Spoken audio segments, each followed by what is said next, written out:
Dr. Esteban Hernandez, thank you so much for joining us on Highest Aspirations. Good morning. Thank you for the invitation. I'm happy to be here.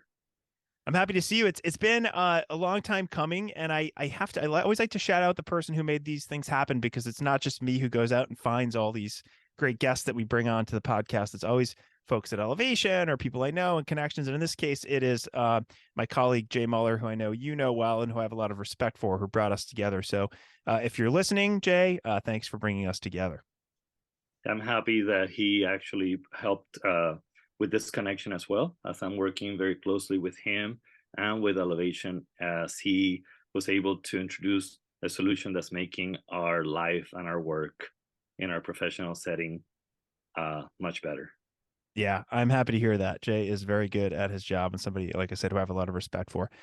All right, so enough about Jay. Let's start talking about you and the work that you're doing, Dr. Hernandez. So I want to start by framing our conversation around a comparison you made when we last spoke between coaches giving feedback to players and educators giving feedback to one another. You noted the difference in feedback cycle times. And I thought that was really interesting. I can see the comparison right away, but that feedback cycle times piece, I think, was the kind of crux of it. So I don't want to give that away. Could you talk with us a little bit about what you mean about that? And the connection I made related to the time related to feedback went back to my doctoral work.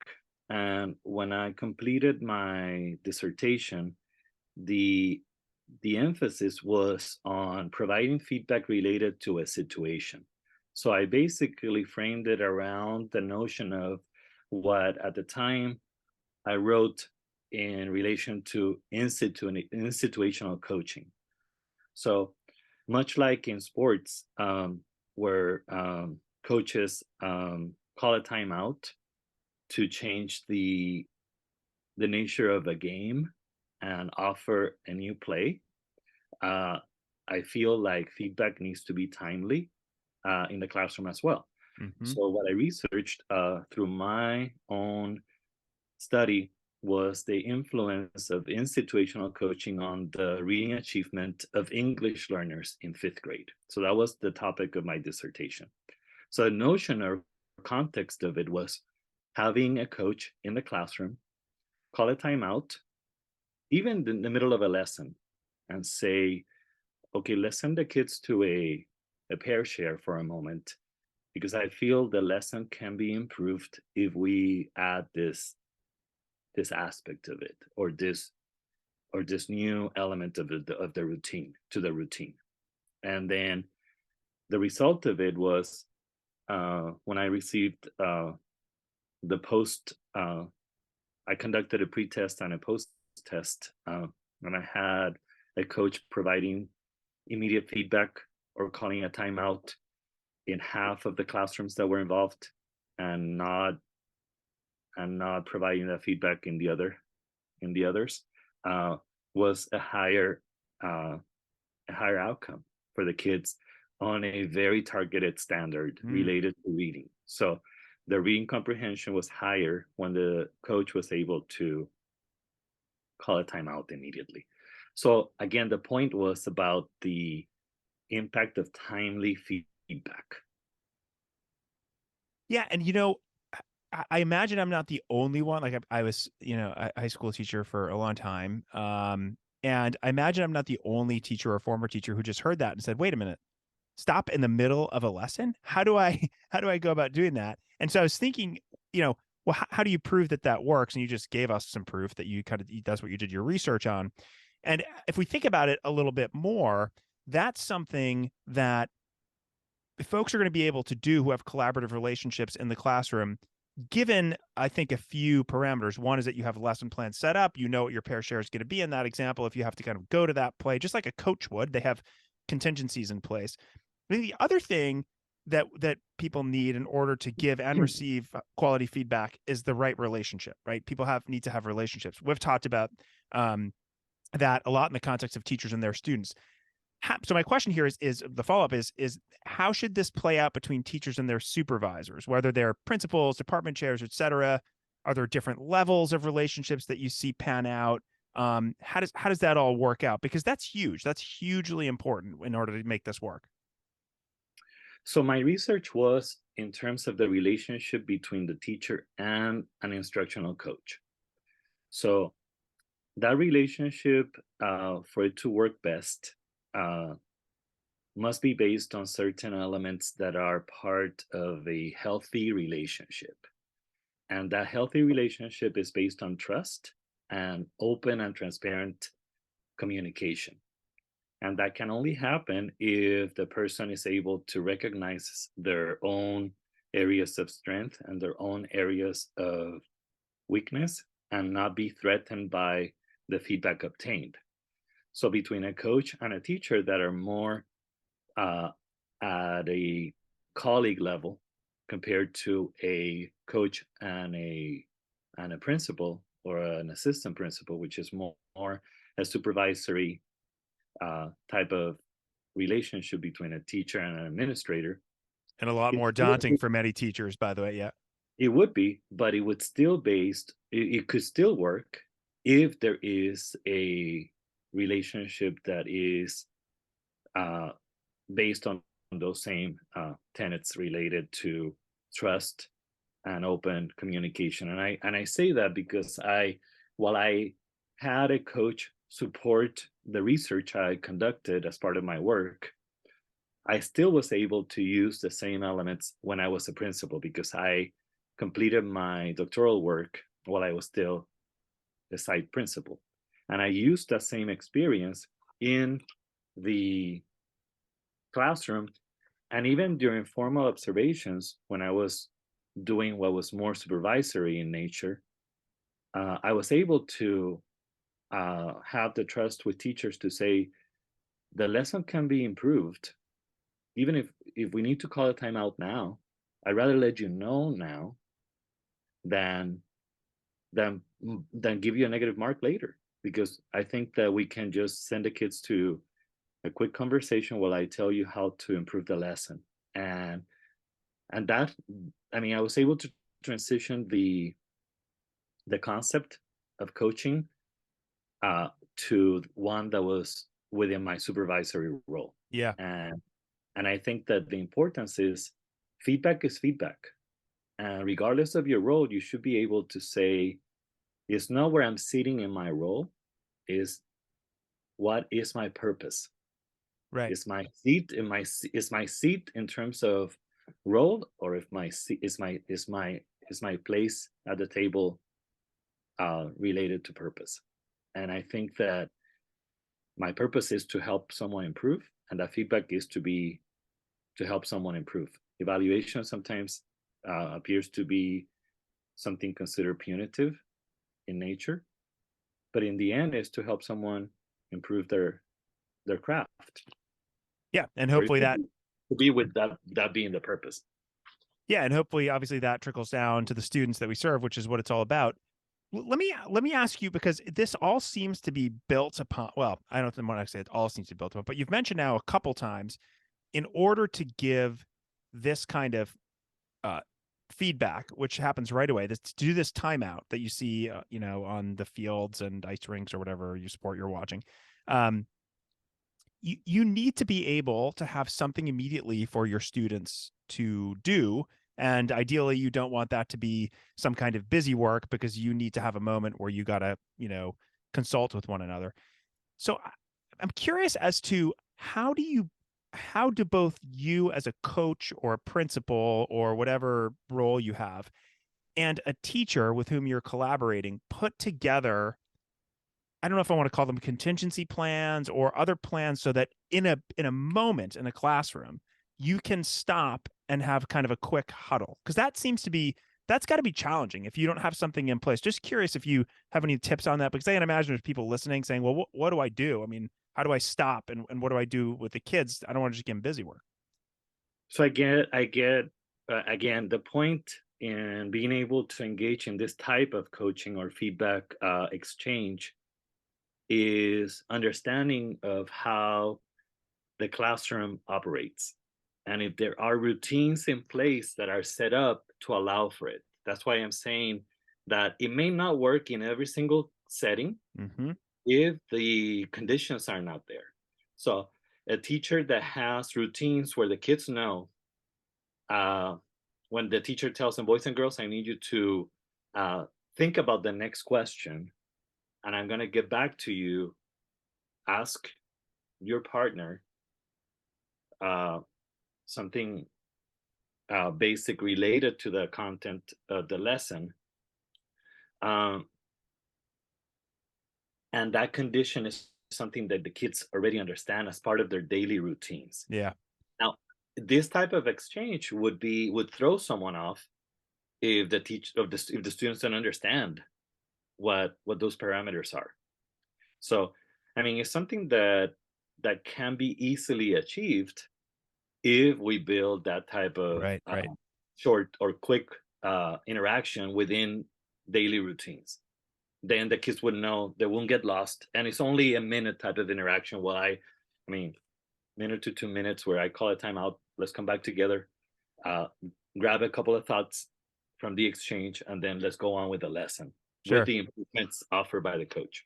Yeah, I'm really glad that you brought that up. I mean, I kind of was leading you in that direction. I figured that's what you would say. But you have to have those routines in place. And I have to think that students, no matter what age, maybe not super young, but most students from in a K to 12 setting would probably see some inherent value in what was happening between two teachers in a room who were conversing about how to best serve them, the students who are trying to learn in the class, and to see two adults kind of giving feedback to one another and figuring out the best way to go about it, just like players in a field, probably has a bit of a trickle down to them as well. So I think that's really interesting, but it wouldn't if there weren't routines in place. It could definitely kind of go in the wrong direction, I imagine. Yes, that you need some protocols, even if it's from a teacher to teacher type of interaction, like through a professional learning community type of setting, a PLC, uh, where they're getting together to discuss with colleagues. Sometimes you need almost scripted uh, uh, conversations about how we go about addressing a specific element of data or feedback, even between adults, Yeah. because some may go off on a tangent that has nothing to do with with a routine that needs to be strengthened to support learning in the end. Yeah. So let me go in a bit of a different direction here because we're talking about uh, collaboration, we're talking about coaching, we're talking about improvement. All of those things are really, in my mind, a part of what it means to engage in high quality professional learning, to, be a mentor and a mentee, to give high quality observations. And so, given the high numbers that we continue to see of teacher turnover and educators leaving the profession, what role does this kind of um, activity, when it comes to professional learning, observations, mentoring, et cetera, play in recruiting and I guess more importantly, retaining teachers since they're already there? And I'm particularly interested in obviously those particular teachers who are serving multilingual learners. Have you seen, this help boost teacher morale and retain them? And is there any effort to help use this in recruiting even, or is it specifically a retaining thing? I think empathy is critical, and that is offered by coaches often, but it has to be offered by the site administrator when you're engaging with that new teacher that is nervous. And if that new teacher knows that that principal cares, which is another element of the relationship that needs to be fostered, then they'll be vulnerable to say, I honestly don't know how to do that. I need you to give me feedback and I need you to provide me support. So with that feedback obtained or received, then the principal can tier levels of support based on the level of experience or the level of confidence as a teacher. I mean, it's not just new teachers. You have experienced teachers that are at times struggling as well. But if they receive the right feedback and also the right support, then it's likely they can improve. With new teachers, I often had the approach of connecting them with someone that I felt would be able to guide them best. as a teacher colleague. Mm-hmm.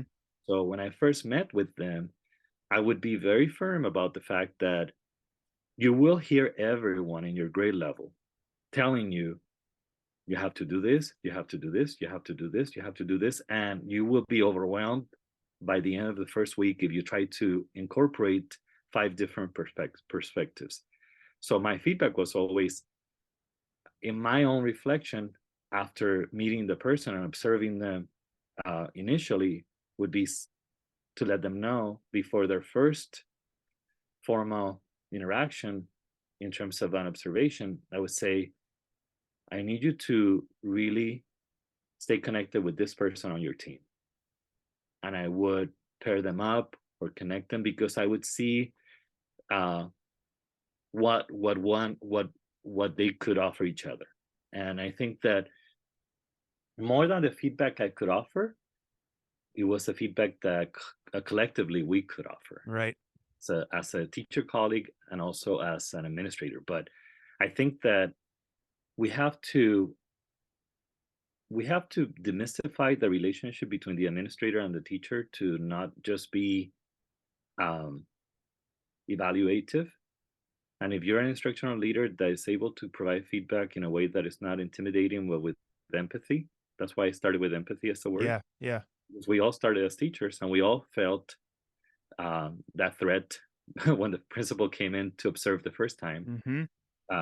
And we have to let them know, I'm going to treat you with dignity, and I'm going to offer you some feedback, and I'm going to provide support to see you be the best person you can be. Yeah, that's great. Yeah, and I want to come back to, you just said something really interesting that I just jotted it down. Demystify the relationship between administrators and teachers. I think that's a great way to put it. You started with empathy and you talked about support. So I'm going to get back to that in a second. But as you were speaking, the last couple questions I asked, I couldn't help but think about it. Just this morning, today, we're recording this right after both of us came back from our break. And I don't know about you, but I have some cobwebs still from the vacation. It was much needed. And so I started my morning by reading a little bit of a book that I'm getting ready to interview someone else for in the podcast. And I'm going to hold it up. I know not everybody's seeing the video, but this is called Portraits of Collaboration. It's Andrea Honingsfeld and Maria Dove.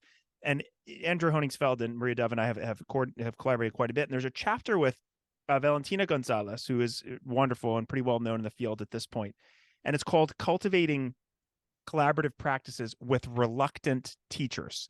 So you're talking about a lot of new teachers, but you also mentioned that, veteran teachers also need help sometimes. I think a lot of the times the chapter is really interesting because, first of all, she says, yes, there are teachers who are reluctant to work with others and who are reluctant to do the kind of thing that you're talking about, sometimes for very good reasons. But the strategies that you're talking about are very similar to the strategies that Valentina lays out in this chapter, and they're effective. And so coming back to what you said at the very beginning about empathy and support, those are kind of relationship pieces, emotional tools that you can use, right? So so those are two, I think, characteristics, but I'm going to expand this question a little bit to more than characteristics. If I'm a principal or a school leader or a teacher evaluator or a coach, what both characteristics and information, whether it be data or whatever the case may be, do these folks need in order to be able to provide quality feedback for teachers serving multilingual learners? So going beyond empathy, what else do they need? And you're referring to the characteristics from the leaders, or from the teacher, from the coaches, or from the teacher colleagues? I'd love to hear both. Like if I'm because there's a difference, as you mentioned, between ideally there isn't a difference between an administrator and a coach, but we know that there is. So I'd love to hear, like, those folks who are giving feedback, what information, characteristics, we know empathy, we know they need to provide support. Do they need to be able to provide that high quality feedback? And it's a loop, I know. So you can also mention teachers are going to need something as well. I understand that. So I think that in order to provide feedback from a coach to a teacher, there needs to be an understanding of what the expectations are. What are there clear outcomes that are set as part of my teacher-coach relationship? Am I working with you on an impact cycle to address how English learners are mastering a particular language function related to listening, speaking, reading, or writing?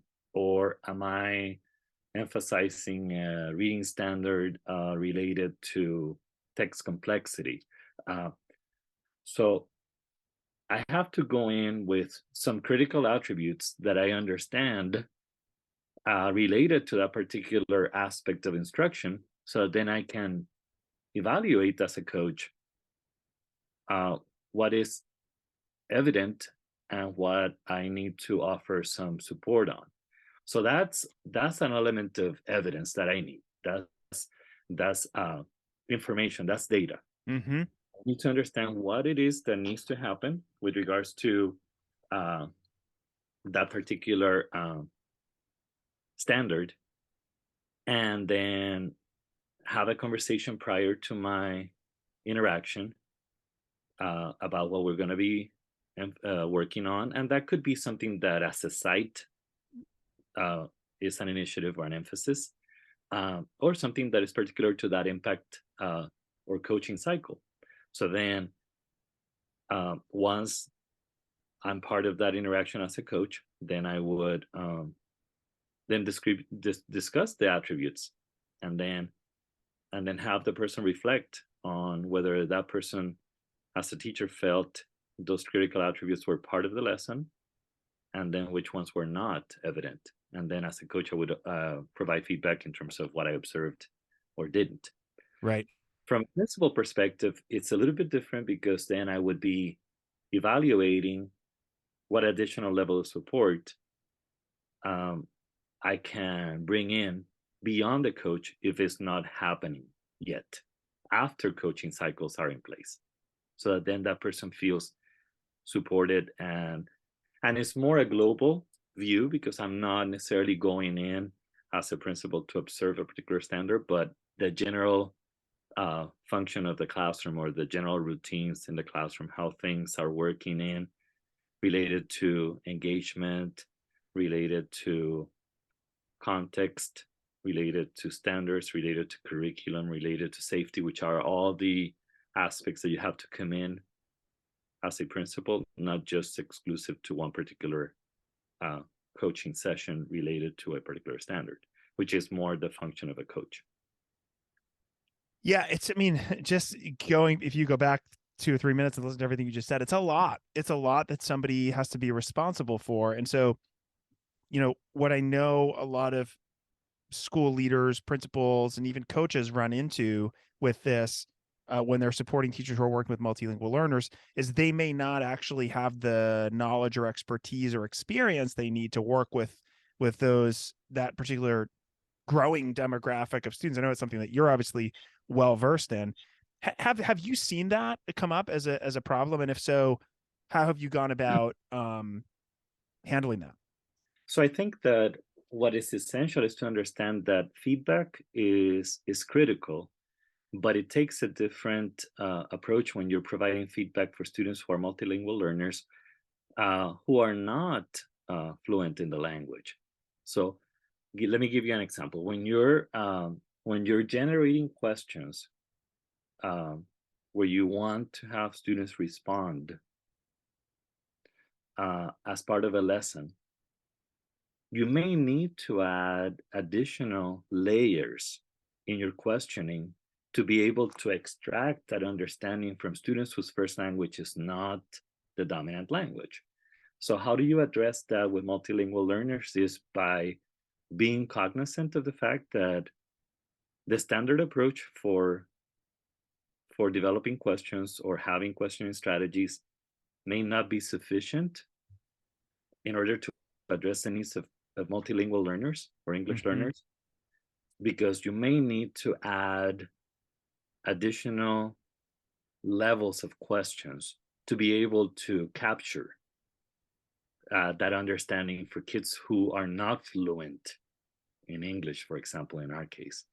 So it's like not assuming, which is something that goes, and I'll talk a little bit about a book that I'm reading on data and how we cannot just think about one level of evidence or source as indicative of what we can know about kids and their learning. Mm-hmm. But in this case, with English learners, I gave you the example of questioning strategies that must be differentiated in order to capture what kids are actually understanding if they're not dominant in the language. So multilingual learners or English learners, however way we want to term them or label them, Mm-hmm. are kids that are not necessarily as fluent in the language. So we need to differentiate our approach.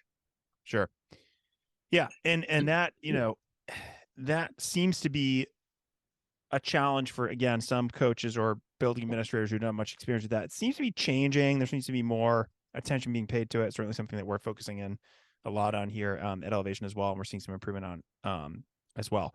So Esteban, I want to change gears a little bit here because we, again, like, as I mentioned at the beginning of this episode, we've been planning this for a long time, and I'm happy the day has finally come to have a conversation with you.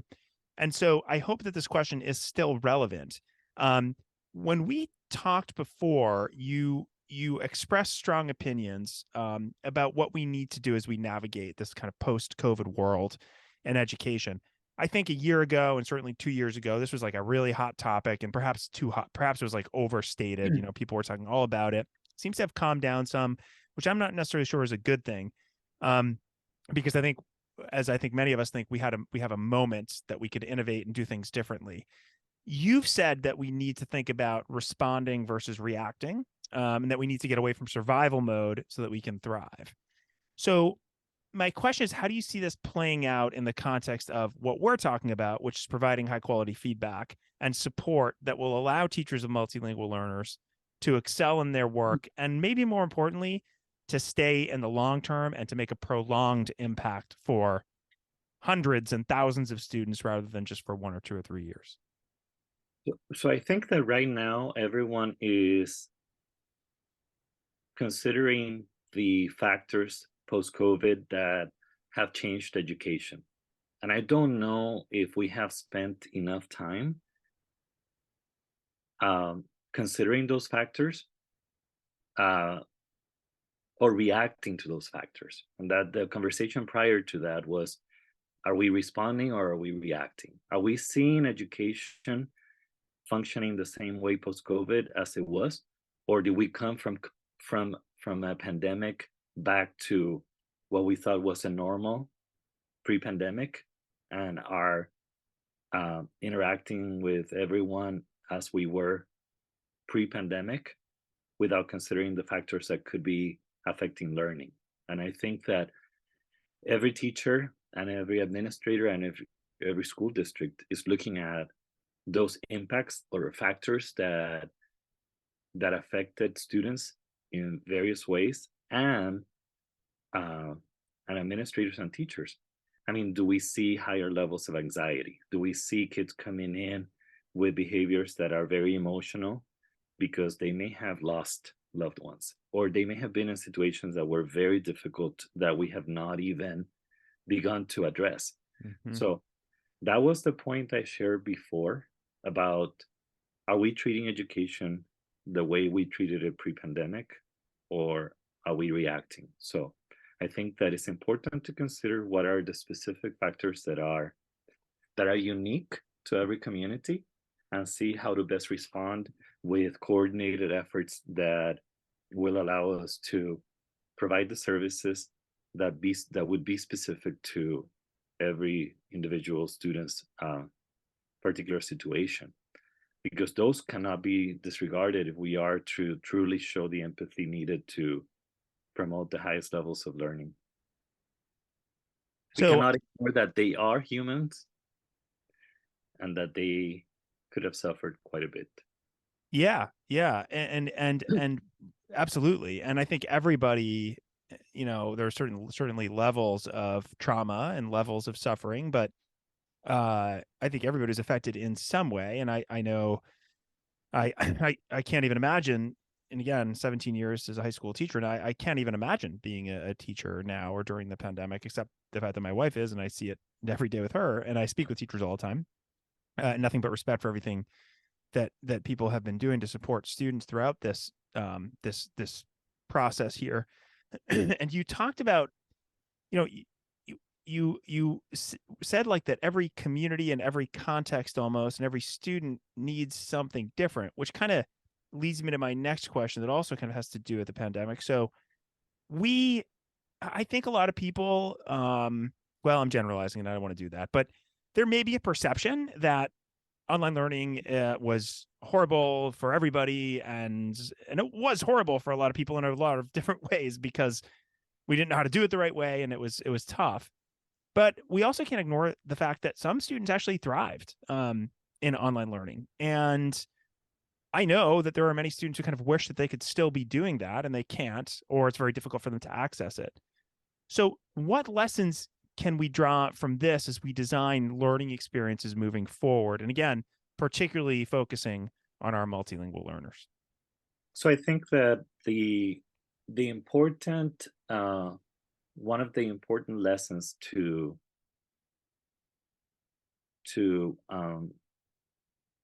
consider or to learn from has to do with the fact that people figured out what to do for individual students since that March 13th date when the world came to a close and we had to shut down.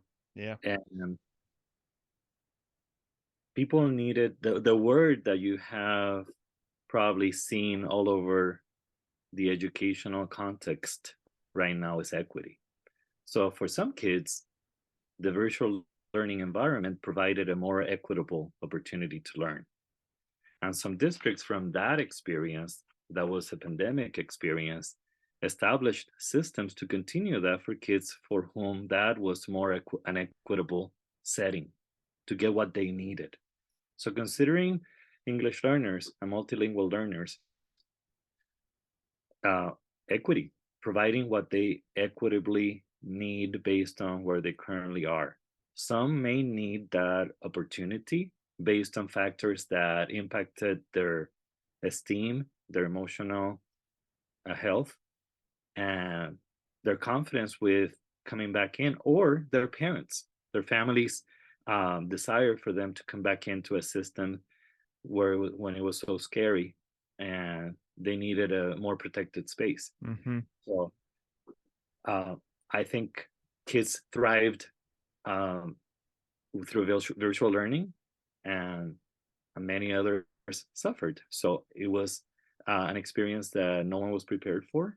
And now the learning is now, if we ever had to endure something like it, there was so much learning from it that it could be an enhancement to systems across the world because of the fact that there was so much learning from it. And I think some districts decided to take on that opportunity, including mine, which we now have a virtual academy going as Mm-hmm. part as school number 13. So I think that it is an opportunity that many parents and students benefit from, and we cannot disregard that some would thrive in that environment. Again, it's about equity. And if you hear, there are so many experiences shared about the importance of it, especially for students who are not fluent. Having equitable access to the language needed to penetrate content is critical. Yeah. Yeah. It's it's really interesting the way that you framed that. I mean, you frame it around equity, and if excuse me, if a virtual environment is going to provide a more equitable experience, then it's our really responsibility to provide that. And I love hearing you say that your district has had it does have a virtual campus, I guess you call it, or a virtual option. And I didn't do my research before I came into this conversation, but I'm now curious as to how many districts, I wonder if there's statistics on this, actually do have those now that didn't before. There's always been opportunities like virtual high school. Let's take some classes online that people take advantage of, but the access to those have been, I think, a little bit shifty. Not that they haven't been accessible everywhere. So it'd be interesting. I'll follow up a little bit and learn a little bit more about that, because I think that's a really important point, that idea of equity. And if a virtual experience provides a more equitable experience for students, then we have not only the responsibility, but now we have probably the tools and the experience to do it the right way. Whereas before, we were all learning. I agree. And I think it's more about the word opportunity, Hmm. the opportunity to be able to be in that environment uh, that would provide for equity that some students would otherwise not have as much access to. So I get the key is equity and an equitable opportunity. Right. We Right. always talk about we talk about equal opportunity, but in this case would be equitable opportunity. Yeah, we can get into that. There's all kinds of visuals on equity. I'm sorry, on equality versus equity that I'm sure you're nodding your head. A lot of folks have seen. There's many, many of them. So pick the one that best serves you. But you're absolutely right about that. And I Um, just wanted to say that on that regard, locally, our neighbor district also has one. So our most the closest district to ours also has a virtual academy. And again, the equitable opportunity lies in that every student there has a learning agreement that's specific to their needs and a commitment to be able to thrive in that alternative type of environment. right.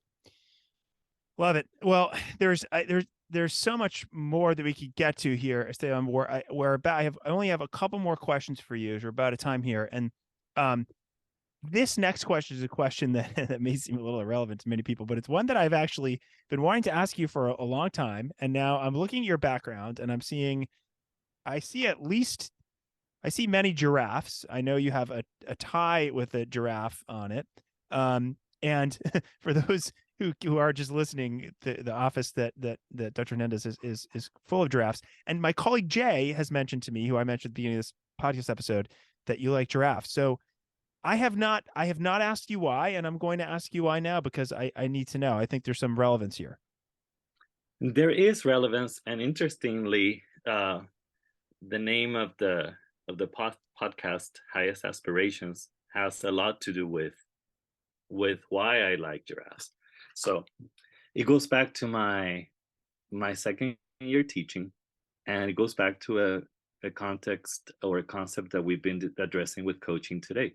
So I was, as a second year teacher, in a session where the instructional coach asked the participants, me being a teacher at the time, what we think of something that we collect that, and then why we actually collect that. At the time, I was only 22, and actually my first year, 21, uh, and I wasn't collecting anything. I never thought of it as a 21-year-old young man to collect anything. But she actually said, think about something that you collect and why you collect it or you would collect it. So then I was thinking about, she was saying, placing it within the context of nature or or something within the home or the family, and put it in within the notion of what you value. So I thought, okay.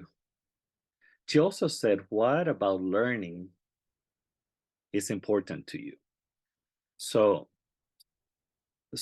in terms of that, it was about making connections. So the brain looks for patterns. Okay. So the brain looks for patterns to make connections, to help you make connections between one concept and another. And then what was the other value I had was reaching higher. So then what in nature reaches high that also has beautiful patterns? Ah, so the giraffes do. Giraffes reach high and they have beautiful patterns and they're all individual. They're all unique. So that's where it came to be. And I now have more than 100 giraffes that have been gifts from others, including this tie I that I love it. thought was prudent to wear today. But it's been more than 30 years now since I came up with that idea of something to collect. Well, I think that's great, and I'm actually thinking now that we need to if we had and maybe we should if we had like a logo for each individual podcast episode that we did. This one would definitely have to have a giraffe pattern, or perhaps just a photo of you with your giraffe tie on. But I love that. That makes sense. Oh, that's perfect. That's Here's one. perfect. Here's one more. I'm afraid though, if we start to put the drafts in the Highest Aspirations podcast, I might be facing a lawsuit. So this one was one. I didn't get a plaque when I left my last school setting, when I moved over to district office. This was my gift from my staff. I love it. And if you're listening, it is a beautiful Beautiful mask. mask. Oh, it's a mask of a giraffe. I love it. Yeah. Perfect.